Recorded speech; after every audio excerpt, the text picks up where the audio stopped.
Hello everyone, অনেক দিন বাদে আবার তোমাদের কাছে একটা বড় ব্লগ নিয়ে উপস্থিত হচ্ছি। Welcome back to my channel bong life with গার্গিতে। দেখো, আমরা আবার একটা আজকে রান্না নিয়ে চলে এসেছি। মা অলরেডি রান্না ঘরে শুরু করে দিয়েছে, তো আমি ভাবলাম যে একটু নতুনত্ব, তাই তোমাদের সাথে শেয়ার করছি। এখানে মা কি করছো? এটা পেঁয়াজ ভাজছি। আচ্ছা, পেঁয়াজ ভাজা হচ্ছে। জাস্ট তেলে পেঁয়াজ আর কি লঙ্কা দেওয়া আছে? না, শুধু পেঁয়াজ আছে। আচ্ছা, একটু লঙ্কা দিকে পড়ে গেছে মনে হচ্ছে। এবার এর মধ্যে কি দেওয়া হচ্ছে? এটা বিট, গাজর, আলু, আচ্ছা, আর কাঁচা লঙ্কা পেস্ট করা। আচ্ছা, কাঁচা না সেদ্ধ? সেদ্ধ। আচ্ছা, বিট, গাজর, আলু দিয়ে দাও। বিট, গাজর, আলু আর কাঁচা লঙ্কা সেদ্ধ করা, সেটাকে পেস্ট করে নেওয়া হয়েছে। দিয়ে এটাকে এবার দিয়ে দেওয়া হলো পেঁয়াজের মধ্যে। এটার একটা স্টাফিং মতো তৈরি হচ্ছে, বোঝা যাচ্ছে। তো চলুন আস্তে আস্তে দেখা যাক যে রান্নাটা কি হয়। খুব তাড়াতাড়ি হয়ে যায় নাকি?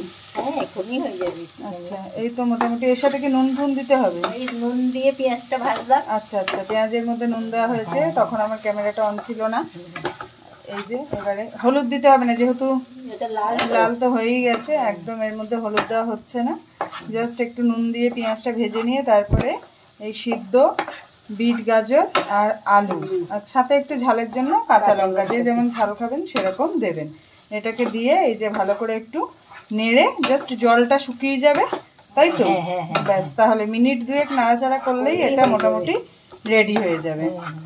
মিনিট দুয়েক নাড়াচাড়ার পরে এই যে আমাদের স্টাফিংটা রেডি হয়ে গেছে। এইরকম কড়াই থেকে ছেড়ে আসবে আর কি ব্যাপারটা, তাহলেই হ্যাঁ বোঝা যাবে যে এটা একদম রেডি, তাই তো? এবার নামিয়ে নেবে, তাই তো? ঢেলে নেব।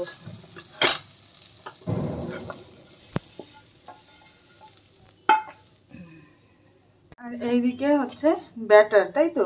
কি আছে এতে? মুগ ডাল ভিজিয়ে রেখেছিলাম, আর 1 চামচ আতপ চাল, আচ্ছা, আর 2টো কাঁচা লঙ্কা দিয়ে পেস্ট করেছি। আচ্ছা, এখন 1 চামচ ময়দা দিয়ে দিচ্ছি। আচ্ছা, আর একবার বলে দাও তাহলে। এদিকে তাকিয়ে কি কি আছে?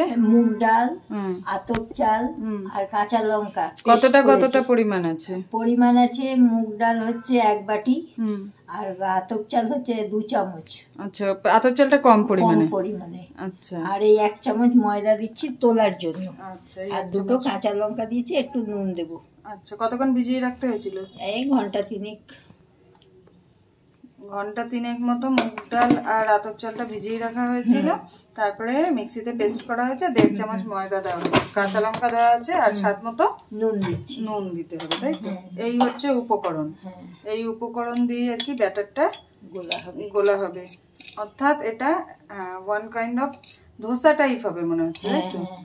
আচ্ছা, তো দেখা যাক কেমন ভাবে হয়, কতটা সুন্দরভাবে ধোসাটা ওঠে। সেই জন্যই ময়দা দেওয়া, তাই তো? সহজে আর কি ইনস্ট্যান্ট উঠে যায়। যারা নতুন বানায় তাদের ক্ষেত্রে অনেক সময় উঠতে চায় না, সেই জন্যই এই ময়দাটা অ্যাড করা হলো, যাতে সবাই এটা সহজেই করে ফেলতে পারে। আর খুব সুন্দরভাবে এটাকে একটু ফেটিয়ে নিতে হবে, তাই তো? দেখতে পাচ্ছেন, এরকম বাড়িতে যদি কিছু থাকে, আর না হলে চামচ দিয়েও ভালো করে ফেটানো যাবে, গায়ে কোনো অসুবিধা, জোর দিয়ে ফেটাতে হবে। আর এই ব্যাটারটা কতটা ঘনত্ব, কিরকম পাতলা, একটুখানি তোলো তাহলে বোঝা যাবে হাতা দিয়ে। এই যে এই কনসিস্টেন্সিতে হবে, বুঝতে পারছেন? এবার তাওয়া বসিয়ে দেওয়া হলো, গ্যাসও জ্বালিয়ে দেওয়া হলো।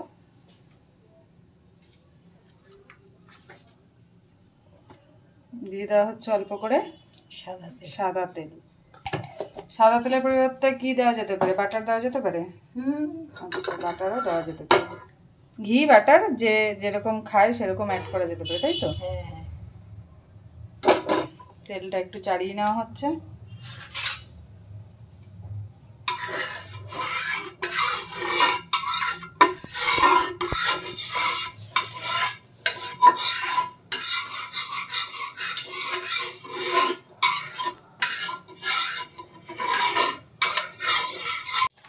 মোটামুটি একটু যখন প্যানটা গরম হয়ে যাবে তখন ব্যাটারটা দিতে হবে। দিয়ে যতটা সম্ভব এরকম পাতলা করে ছড়িয়ে দিতে হবে।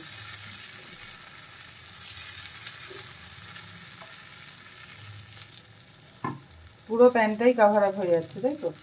মানে যতটা বড় প্যান হবে সেই রকম অনুযায়ী। আমারটা এটা মোটামুটি মিডিয়াম বড় সাইজ। আমরা তো ওদের মতো তো পাতলা করতে পারি না। এবার এর মধ্যে দিয়ে দেওয়া হচ্ছে, ওদের মতো বলতে এখানে প্রফেশনাল যারা তাদের কথাই বলতে চেয়েছে, যে যাই হোক মানে তাদের মতো না হলেও আমাদের যেহেতু এখানে তাওয়াটা অন্যরকম, তাদের তাওয়াটা অন্যরকম থাকে, পুরো ফ্ল্যাট থাকে, তো এই যেরকম তাওয়া সেই অনুযায়ী করবেন, যথেষ্টই পাতলা হয়। এবার পুরটা ওপর থেকে স্টাফিংটা দিয়ে দেওয়া হলো।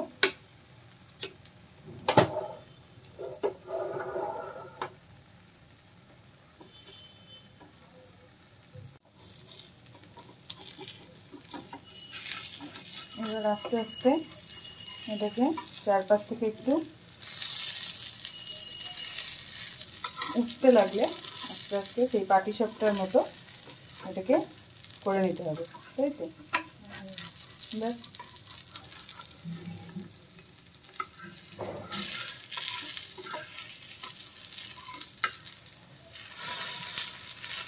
চালের পরিমাণটা আমরা কম দিয়েছি, আর একটু চালের পরিমাণ বেশি থাকলে এটা আরেকটু পাতলা হতো এবং ক্রিস্পি বেশি হতো।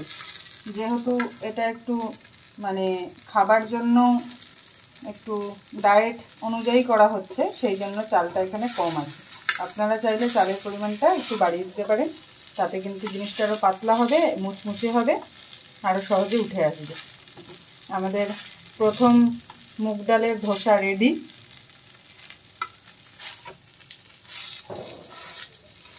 দেখতেই পাচ্ছেন।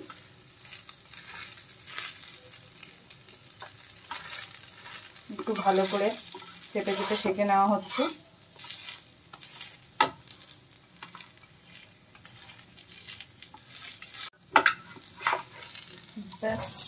রেডি হয়ে চলে এলো টেবিলে আমার জন্য। এই যে দেখতে পাচ্ছেন, একদম তাড়াতাড়ি গরম গরম, খুব চটজলদি বানানো হয়ে গেল। শুধু শুধু একটু ডাল চালটা যদি আগে ভিজিয়ে রাখা যায়।